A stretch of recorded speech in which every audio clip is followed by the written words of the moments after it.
harka fuunee ilmaan Oromoo lammiiwwan koo akkam jirtu? Jireenyi badhaadhaa, maatiin, waatiin, maasiin, gaasiin nagumaa ishoo baga nagaa taatan. Nagaa taanaan arra geenyee wal agarre. Maarree beellama qabna turre. Beellama koo hanqisne. Anaa dhufu jettanii torban darbee ciigoo gudunfaa 4 isiniif dhiyeesseen ture. Isa keessaan har'a isan jalqaba gudunfe ciigoo isa tokkoffaan isiniif hiikeen garani sagantaa har'a qabadhee dhufeetti ce'a. Ciigoo isa tokkoffaa kana yeroon hiiku warra hafan sadanuu isin jalaa miliqsuu koo miti. Yeroo biraa yeroon dhufuttan dursa akkuma kana hiikoosaa isinitti himaa darba jechuudha. Mee ciigoo tokkoffaan torban darbe isiniif dhiyeessan dura ciigicha dubbiseen bakka dubbiin dachaa jiru isa booddee waliin barbaanna. Burtukaana kichuu xobbeetti diimatu ni bilchaati se'ee nyaachuuf kan kutatu hiddamaa ta'uusaa dursee haa hubatu jedha. Egaa amala isaa ta'ee ciigoon walaloo bo'oo 2-3 sanaa oliin gudunfamuu ni danda'a. Garuu sanas ta'u kanas bo'oo 2 yoo qophaa'ee bo'oo isa lammataa keessatti miliqfama. Yaadi dhoksaansaa yookaan dubbiin dachaan. Yoo bo'oo 3 qophaa'e immoo bo'oo lammataa yookaan bo'oo sadaffaa keessatti miliqfama. Innan yeroo darbe yookaan torban darbe isiniif dhiheessee innan amma dubbise kun dubbii dachaan isaa bo'oo sadaffaa keessa miliqe. Mee bo'oo inni jedhu kun maal akka ta'een xiqqoo ishee isinitti hima. Burtukaana kichuu xobbeetti diimatu inni jedhu jalqaba dhageenye kuni bo'oo tokkoffaadha. Inni kun hoomaallee waan hiikoo qabu miti. Waan nama dhoksuudhaaf dubbatama.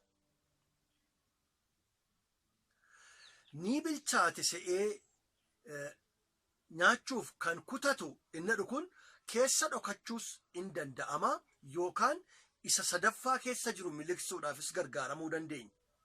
Garuu bo'oo lammaffaadha namma. Bo'oo inni sadaffaan hiddamaa ta'uusaa dursee haa hubatu. Inni jedhu kun immoo bo'oo sadaffaa jenna jechuudha.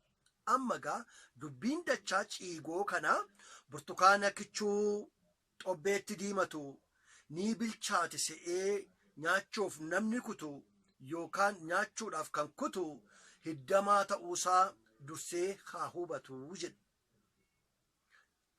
Dubbiin dachaa hiddamaa ta'uu isaa isa jedhudha. Soorgoon yookaan halaala inni jiru inni mul'ataan abbaan fedhe arguudhaaf himuu danda'u burtukaaniin kun ga'ee bilchaate miti.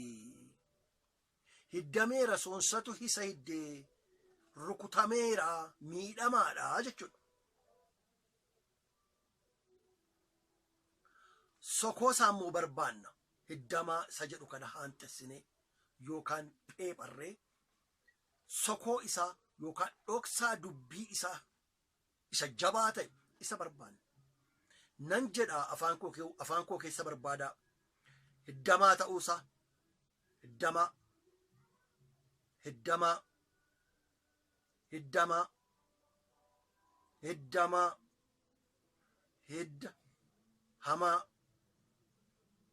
hidda hamaa ta'uusaa dursee hubatan. Hidda hamaa sanyii hamaa qomoo gara laafina hin qabne qomoo gara jabeessa qomoo galagalchee waa ilaaluu hin dandeenye ta'uu isaa dursee haa hubatu jedha. Kan inni dabarsuu barbaade gaammaa waa'ee qomoo hamaa tokko qomoo gara jabeessa tokko qomoo namaan dhiigne qomoo gara laafina hin qabne tokko qomoo bor xiinxaluu bor yaaduu hin beekne tokko junuunfataa ta'e tokkooti kan inni dabarsuu barbaade. Kan argan ammana jedhee adaraa waan an amma jedhe kana ani waantan hojjedhu amma humna kootti waantan hojjedhu kana ilmaan Oromoo addunyaa mararra focaatanii jirtan daa'imman keessan isin jala jiraniifan hojjedha. Biyya Oromaa jirtu, aadaa Oromaa keessa jirtu, afaan Oromaatiin maayii baatu. Ijoolleen sana fudhatu waan ta'eef adaraa yeroo yuutuubii kana bantan ijoollee keessan iskiriinii irratti akka isaan na ordofan godhaatii gargaaraa itti himaa waanan jedhu kana. Ijoolle arramoo waa tokkoon isinii qabadhagaa. Wanti isiniif qabadhee dhufe kun duudhaa Oromooti. Duudhaa Oromoo, afoola Oromoo. Afoolli Oromoo kitaaba sheenaa Oromooti. Oromoon barootan waggaa 100 gabrummaa dabarse keessatti har'a waggaa 150 tilmaamamaa erga Oromoon gabroome waan waggaa 100 ta'u Oromoon qubee ittiin qubeessu hin qabu ture. Isa booda hayyoonni qaqqaaliin ilmaan Oromoo hanga aarsaa lubbuutti itti kafaluudhaan qubee irratti qubeessuun kana nuuf kennan. Maarree isa dura Oromoon mammaaksaan oduu duriitiin ibboodhaan tapha ijoolleetiin waan adda addaatiin gudunfee dhalootaaf ol kaa'a ture. Sirnichi akka inni aadaasaa hambaa godhatee ol kaawwatu yayyamaa waan hin turreef mala sanan isinitti hima. Oduu durii tokko isinitti hima. Abbaaf ilmatu mana tokko keessa jiraatu. Abbaaf ilmi erga jiraatanii maali haadhi hin jirtu jechuudha. Isaan hin dadhaban. Haadhi gurbaa kanaa hin dadhaban. Hin dadhaban jechuun maal jechuudha jettanii ijoollee. Oromoon hin du'e namaan hin jedhu. Namaan hin du'e hin jedhu. Horiidhaan hin du'e jedha. Sareedhaan hin duute jedha. Waan biraadhaan hin du'e jedha. Namaan maal jedha beektu? Hin laafee, hin boqotee, hin dadhabee jedha. Safuu qaba Oromoon. Maarree armeen mucaa kanaa yookaan ayyoon mucaa kanaa haati mucaa kanaa hin dadhaban. Abbaanis dulloomaniiru. Mucaa isaanii eebbisanii du'uu barbaadu. Hin waaman. Maa idda ilma koo mee kottu la si eebbiseen du'a. Laa oraatii kanarraa qawwee albeenii tokko jira. Rasaasa tokkittii qabdi. Beenu bosona dhaqii bineensa adamsii foonna nyaachisi si eebbiseen du'a ittiin jedhan. Tole baabba jedhee mucaanis oraatii irraa qawweesaa buufatee afuufee haaxaatee fudhatee ka'e. Manaatii ba'ee malkaama lama akka darbeen quruphee marga leensaa keessa dheedaa jirtu tokko arge. Coomtuudha qurupheen kun. Malkaa beektu ijoollee. Malkaa jechuun laga xixiqqoo baadiyyaa jira. Laga waan kun baadiyyaa Oromiyaa keessatti argama baay'inaan. Laggeen baay'eedha Oromiyaa keessa. Lagoota xixiqqoo ce'aman jechuudha. Muummeelee jechuudha. Muummeelee. Caba lafaa bishaan burqaa qaban madda qaban ce'anii darban jechuudha. Maarree quruphee isa argatee mucaan kun hin gammadee ofirra quphanee ciqilee isaa bitaa jilbarra kaawwatee sadafa qawwee isaatii ceekuu isaatti hirkifatee qiyyaafatee gaafa inni rukutuudhaaf qarabaatti qubaa keekuu quruphee kana waangoon dhuftee gaansiti. Waangoon qurupheen gaansitu ijoollee. Gaansuu jechuun haala war holmaata horii jechuudha. Egaa waangooni qomoon ishee qomoo sareeti. Qomoo gadheedha. Qurupheen immoo qomoon ishee qomoo garraamiiti. Qomoo hoolaa faadha. Qomoo re'ee faati. Gaafa kana arguu kun haraamuudha. Haraamuu kana an abbaa koo nyaachisu jedhee gurbaan kun dhiisee darbe. Deemee maal arga beektuu ijoollee? Bosonuu marga lalisaa tokko keessatti argate. Gammanan argadhe gaafa inni fagootti argee itti siqee gaafa inni rukutuuf jedhu garuu bosonuun kun marga leensaa keessa dhaabate lafee isaatu lakkaa'ama uqqataadha. maal dhabe kun maal dhabe akka suqqate lakki kunis rakkina qaba kan abbaa kun nyaachisu jedhee dhiisee bira darbe. Allaattii biyya isaaniitii nyaatan tokko jira bara sana. Allaattii bara sana nyaatan kana argate mucaan mukarratti. Gaafa inni qawwee saggoorraa gadi buufatu allaattii mukarraa ka'e. Faana dha'e mucaan. Gassiqee galaana jira galaanarra dhaqee qubate. Isa booddee kochoosaa galaanarraa hafeeti ijoollee. Rooba waaqaa coccobdutti afaan banee qeenfata. Raajiidha yaa Waaqayyo. Maal allaattiin kun dura akka lukkuutti gad jedhee bishaan dhuga. Baasa baasee maal taanaan amala jijjiirratee galaanarra ciisee bishaan rooba waaqaa cobdutti afaan banee qeenfata. Kunis rakkina qaban ajjeesu kan abbaan koo nyaatu bira darbimas. Ituu deemu laga bira ga'a laga darban tokko laga lama. Laga lamaan kana gidduu karaa dabarsa. Gaafa dhaqee achi ga'u laginni gara bitaa kuni utaalee isa mirgaatti dabalama. Inni gara bitaa jiru kun immoo utaalee isa mirgaatti dabalama. Inni mirgaa bitaatti inni bitaa mirgaatti walitti dabalama bishaanni kun lagi kun. Lafti karaan gidduu kana nama dabartu qaa jedhee qooraa dheebotaa babbaqaqaasan. Raajiidha kunis. Maali lafti bishaan lama bitaa mirgaadha isarra utaalu gidduutti qaa jedhee goggogee babbaqaqee akka kana nama gaddisiisu. Maali kun? Darbuu kana achitti hin darbin jechuudha. Maal akkamittiin darbuu dhiisa? Sabbaan koo natti mee'oo? Isa abbaan koo natti kennee galfata abbaa kootii san fuudhee manaa ba'ee'oo? Maal fuudheen abbaa kootti deebi'a? Maal kaayyeffadhee manaa ba'een akka qullaa deebi'a? Isan ba'ee fituun hin milkeessin akkamittan deebi'a? Waaqin deebi'u gurra abbaa koon balleessu. Itti ce'ee hojaan. Kaayyoo dha'u. Kaayyoo wanti dhaabu hin jiru. Kaayyoo wanti duubatti deebisu hin jiru.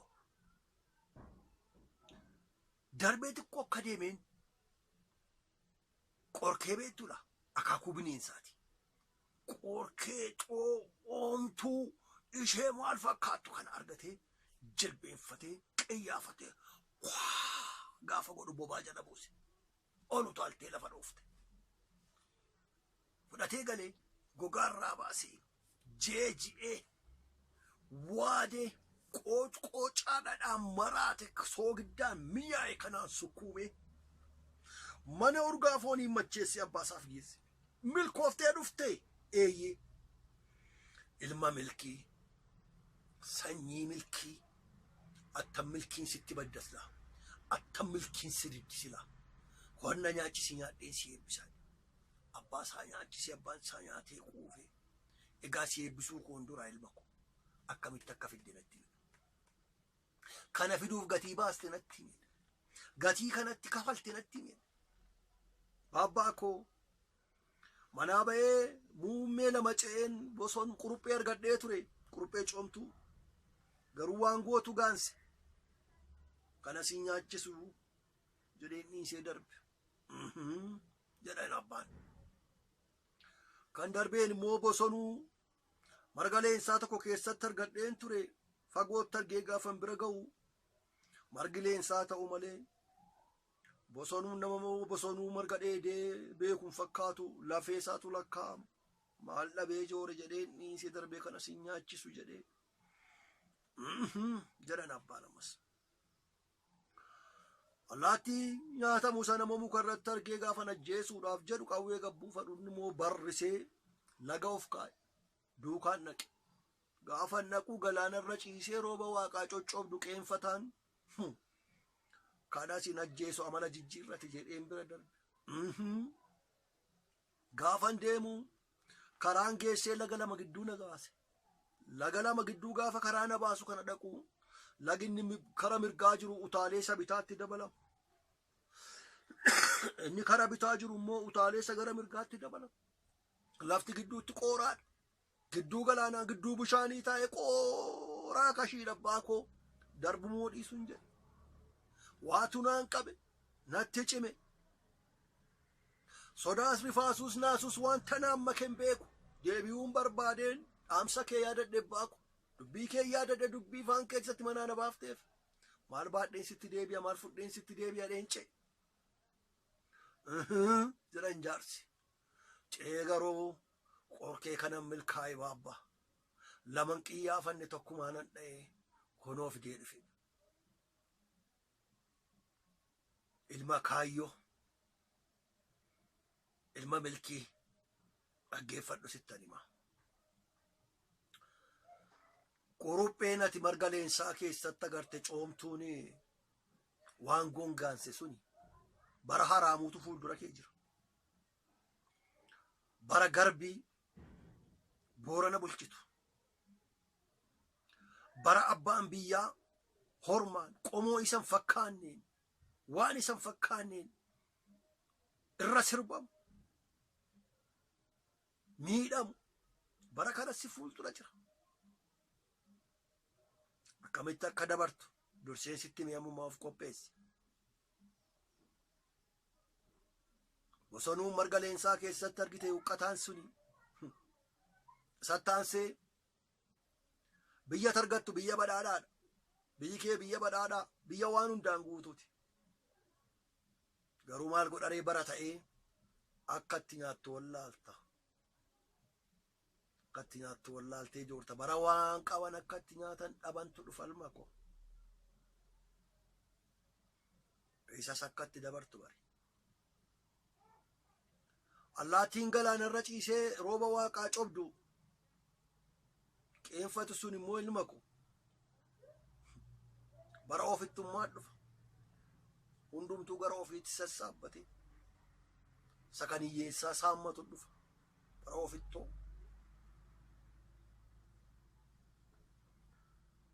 ilaalma ko lagi gamaa gamanaa walitti utaalu na tagaarte sun immoo lafti gidduutti qooraa tagar sun immoo bara badhaadhotaa bara warra sooressa warra dureeyyii harka lafa jalaan walii isaaniitti waan hundumaa daddabarsanii hiyyeessi gidduutti afaan isa qomu beelaan dhumu gadadoon dhumu bara badhaadhotaa dhufa attamitti akka dabartu beeki isa dabarteennaan barri kee ifaadha fuuldurri kee ifaadha quufa injifannoodha mo'icha qalbeeffadhu ilma koo ilma milkii ilma eebbaa ilaa hin dagatin na nyaachiftee nyaachaa afi na turgeessitee urgeessaa afi ittiin jedhan ijoollee dubbii kanarraa abbootiin keessan maal akka hubatan isinitti himuu isinis qalbisaan dhaggeeffadha oromoo urgaa'aa ijoollee oromoo horaa bulaa torban dhuftuu waa biraa qabadheen isiniif dhufa gammachiis bayyanaa yeroo gaarii